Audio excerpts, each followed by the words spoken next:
Hi guys! Welcome to my first vlog. For this vlog, mag-room tour lang. Mag-living room tour lang ako. Ito yung living room namin.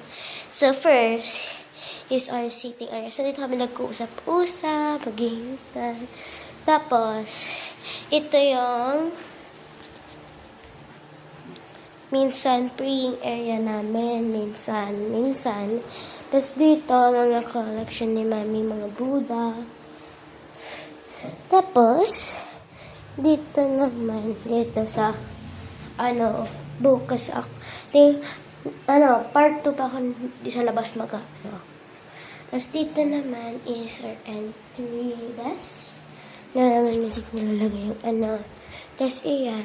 Tapos, hintay lang. Tapos yan guys, ang family portrait namin. Kung hinahanap nyo ako dyan guys, ako yun yung baby dyan. So, yeah. Tapos, habang yan yung namin.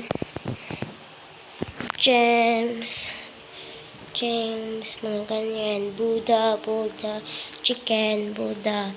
Tapos ito guys, giant flowers, itong malaking face. Nahuhulog kasi siya pa nag-earthquake dito. Kaya tinalik na namin dahil ang mahal. Actually, nito guys, ang mahal niyan. So, second is so guys, ito yung isa kong school shoes. Tapos, ayan guys, yung iba. Tapos, ito yung pantatlong school shoes. Tapos, pag-apat na kagagamit ko lang. Last Friday is this one. Naka-dress kasi ako. Tapos, yun lang guys. Bye-bye!